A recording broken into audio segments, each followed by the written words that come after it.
Welcome back to the Deep Dive. Today, we are spinning the globe and landing in a spot that I think often gets overlooked. Oh, yeah, absolutely. But it is actually sitting right at one of the most critical intersections of human history. We are heading to the Southern Caucasus, specifically to Yerevan in Armenia. It is such a fascinating place to explore. It really is. And we are looking at a cultural institution there with a name that, well, I have to be honest, this sounds absolutely delicious. It does sound tasty. Right. We are talking about the golden apricot, or if you want to be authentic, vosketziron. Vosketziron, yes. If you did not know better, you might think we were about to discuss a very lovely summer harvest celebration. You know, maybe a deep dive into the history of jam making. Which, to be fair, would be a delightful deep dive in its own right. I mean, Armenia has incredible fruit. True, true. But we are not here for the produce today. We're here for the pictures. Because the Golden Apricot is actually a heavyweight international film festival. It really is a heavyweight. And when I say heavyweight, I do not mean it's a nice local get-together where neighbors watch each other's home movies. We are talking about an event that attracts absolute titans of cinema. We really are. We are talking about figures like Wim Wenders or Abbas Kiarostami, people who have literally defined the art form of cinema for the last 40 years. And that distinction is really where we need to start. Because while the name Golden Apricot evokes that local flavor, I mean, the apricot is the national fruit of Armenia. After all, the mission of this festival is aggressively international. Very much so. Their motto is not, come see Armenia. It is Crossroads of Cultures and Civilizations. That is a massive title to live up to. Crossroads of Cultures and Civilizations. It sounds like something you would see on a plaque at the UN. It does. But if you look at the geography and the history, it makes perfect sense for them. Think about where Yerevan is. Right, it is landlocked. Landlocked, and it's post-Soviet. It is bordering the Middle East and Europe. The festival, which is known as GAIFF, was designed to be exactly that, a meeting point. It was not just about watching movies. No, not at all. It is about representing the richness of the human experience across different nations and religions. It is about using cinema to bridge gaps in a region that has seen its fair share of division. So let's unpack this for you listening, because you do not just wake up one morning and decide to become the crossroads of civilization. We have this festival in Yerevan, founded back in 2004, who actually decided to plant this tree. It was a fascinating collaborative effort. You had the Golden Apricot Fund for Cinema Development teaming up with the Armenian Association of Film Critics and Cinema Journalists. Critics and developers working together. That sounds like a recipe for an argument, not a film festival. Usually, yes, but they had serious institutional backing right from the start. The Ministry of Foreign Affairs and the Ministry of Culture were involved. Oh, wow. Yeah, they knew this had to be a showcase for the country. But the name that really put them on the map, globally, the secret weapon, if you will, is Atom Egoyan. Right, the Canadian-Armenian director. Exactly. He has been the president of the festival since 2005. Now, for you listening who might know the name, but not the resume, Egoyan is a major figure. He is huge. He is an Academy Award nominee and a darling of Cannes. He navigates both the glitz of Hollywood and the intense intellectual world of art house cinema. So he is the bridge. He is the living embodiment of that crossroads concept. He is diaspora and he is local. Having a figure of his stature meant that when invitations went out to people like Wim Wenders, they did not just see a new, unknown festival in the Caucasus. Right, they saw a peer asking them to come. Exactly. It gave the event immediate legitimacy. And what exactly is the goal here? Is it just to show Armenian movies to the world, or is it to show world movies to Armenia? It is a two-way street. They have a dual objective. One is definitely to present new works by filmmakers in Armenia and the Armenian diaspora, to give them a screen. Makes sense.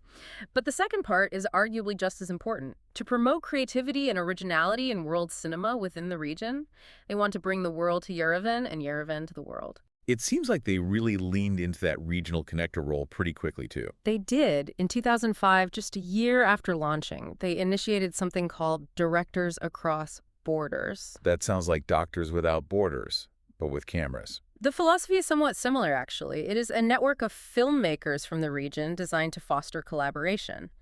And when you think about the geopolitics of that specific part of the world, the tensions between neighbors and closed borders... Right, it is complicated. Very. Getting directors to talk across those lines is no small feat. That is fascinating. It is like film diplomacy. Precisely. It is soft power in action. And since 2005, the festival has functioned under the aegis of the European Cultural Parliament.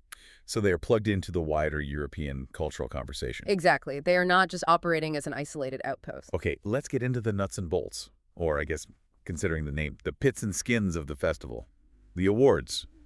Because I love that they committed to the fruit theme all the way down the line. They did not switch to golden lions or golden bears. They really stuck to their roots. So the top prizes are the golden apricot and the silver apricot. Mm-hmm. Those go to the best feature films, documentaries, and the Armenian panorama entries. But then for the short films, they have the apricot stone. Which is a great name. It implies the seed, the beginning of something. A pit that could grow into a tree. Exactly. It is a very poetic way to frame emerging talent. It suggests potential. I love that.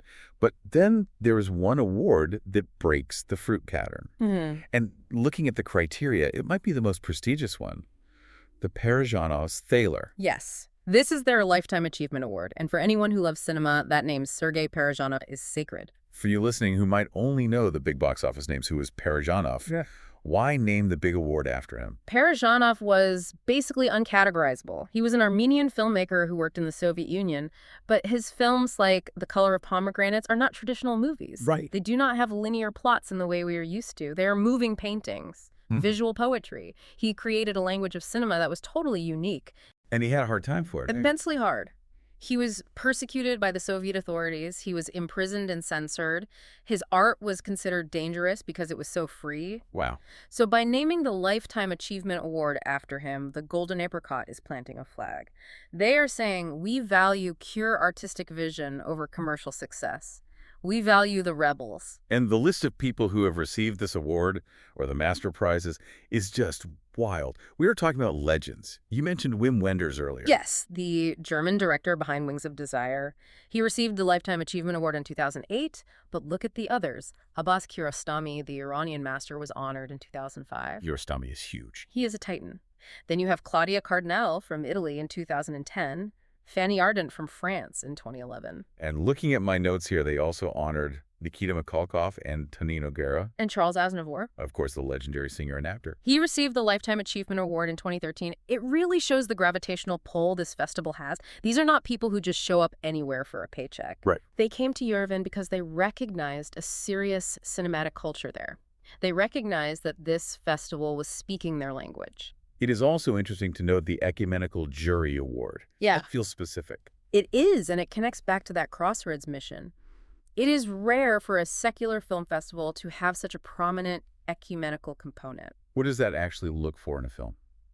Well, it is not just about aesthetics. It is about spiritual and human values. The festival often features films representing various religions, trying to show the richness of the human experience. It is about looking at the soul of the film, not just the technique. I want to take a minute to actually walk through some of the winners over the years. Because it is easy to say, we're international, but if only local films win, it's a bit of a farce. But when you look at the Golden Apricot winners for Best Feature, you really see that international spread. Absolutely. It is a global tour. Let's look at the very first one in 2004. Appropriately enough, it was Atom Egoyan himself who won for his film Ararat. Which, fair enough. It is the inaugural year. He is about to become president. And Ararat is a very powerful, very difficult film about the historical memory of the Armenian genocide. Right. So starting there sets a very specific tone of introspection and history.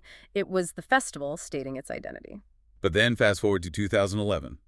The winner was A Separation by Asghar Farhadi. And that is a massive deal. A Separation is an Iranian film that went on to win the Oscar for Best Foreign Language Film. It is widely considered one of the best films of the 21st century. It is a masterpiece. It is a masterpiece of social drama. For it to win the Golden Apricot shows that the juries here are identifying world-class cinema in real time, often before the rest of the world fully catches on. They are spotting greatness. Exactly. They're not just following trends. Then in 2012, you have In the Fog by Sergei Loznitsa taking the top prize. A brilliant filmmaker. That was a co-production involving Belarus, Russia, Germany, Netherlands, and Latvia. Again, very heavy, serious historical cinema. It deals with World War II and morality in impossible situations.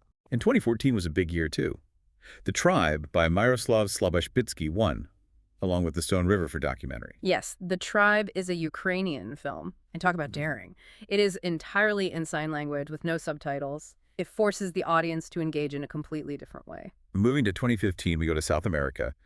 Embrace of the Serpent by Ciro Guerra took the Golden Apricot. That is a Colombian film about the Amazon.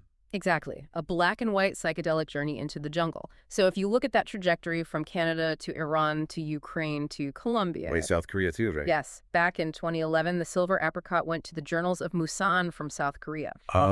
So the point is, this is not a festival that is just looking inward. It is fulfilling that promise of being a crossroads. It is bringing the Amazon rainforest, the streets of Tehran, the silence of a Ukrainian boarding school, and the history of Eastern Europe all onto the same screen in Yerevan. However, and here is where we have to be real about this crossroads concept. When you position yourself as a crossroads of civilization, sometimes traffic gets jammed. Or worse, there is a collision. That is an inevitable part of creating a platform for diverse voices. If everyone agrees it is not a crossroads, it is a Rotary Club meeting. And that brings us to 2017. This was a moment where the festival's values were really tested. This is a crucial part of the festival's history to understand. You cannot talk about GAIFF without talking about 2017. The organizers canceled a specific off-competition program. Right. And the program had a very telling title. Armenians, Internal and External Views. Internal and external views. That sounds like exactly what the festival's supposed to be doing. Exactly. But they canceled it. And initially they did not give a reason, right? Correct. No official reason was given at first. Just silence. But in the age of social media, silence is loud. It is. The cancellation sparked an immediate backlash. Right. I see here from our sources that LGBT activists took to social media. They claimed that the cancellation was censorship, plain and simple. Yes. Specifically, they alleged that the entire program was scrapped because it included 2 LGBT-themed films, Apricot Groves and Listen to Me, Untold Stories Beyond Hatred. Apricot Groves. The irony of a film with that name being the center of controversy at the Golden Apricot Festival is pretty palpable. It is. And the fallout was significant. This was not something that just quietly went away. This went to the very top. Because to be clear, we are just reporting the events here to give you listening the full picture of what happened. You had the festival's own president, Atom Egoyan, along with Arsene Kanjian, both prominent Canadian Armenian figures publicly denouncing the cancellation. That is a big deal. You have the president of the festival speaking out against a decision made by the organizers. That shows a real fracture. It does. It shows a deep internal conflict between the international face of the festival, which champions total artistic freedom, and perhaps the local realities or pressures. And it was not just them either. There was an open letter signed by filmmakers, politicians, and activists, rights organizations like Pink Armenia and the GELAS, LGBTQ plus Armenian Society, were very vocal calling it out as censorship. And it went international too, did it not? It was not just a local dispute. It did. The EU's Eastern Partnership Civil Society Forum weighed in. They issued a statement saying the incident ran contrary to Armenia's commitments to the Creative Europe program. Wow. So suddenly, a film festival programming decision becomes a matter of international diplomatic compliance. Right. Yeah. That is the danger of being a crossroads. You want the prestige of being a European cultural partner, but that comes with expectations regarding freedom of expression. If local sensitivities or political pressure force you to censor, you risk burning the bridge you built. It really highlights that tension we mentioned. You have a festival dedicated to the crossroads of cultures, but when one of those cultural inputs clashes with local sensitivities, things get complicated fast. Precisely. It is easy to be a crossroads for things everyone agrees on. It is much harder to be a crossroads for controversial or marginalized voices, but to the festival's credit, it survived that controversy. It absorbed the blow. Yes, the conversation happened, painful as it was, and they continued to operate. Which brings us up to the present day. Or, well, very recently. The 22nd edition of the festival just wrapped up. It's the 2025 edition. It was held from July 13th to July 20th. And looking at the programming for this recent edition, do we see them shying away?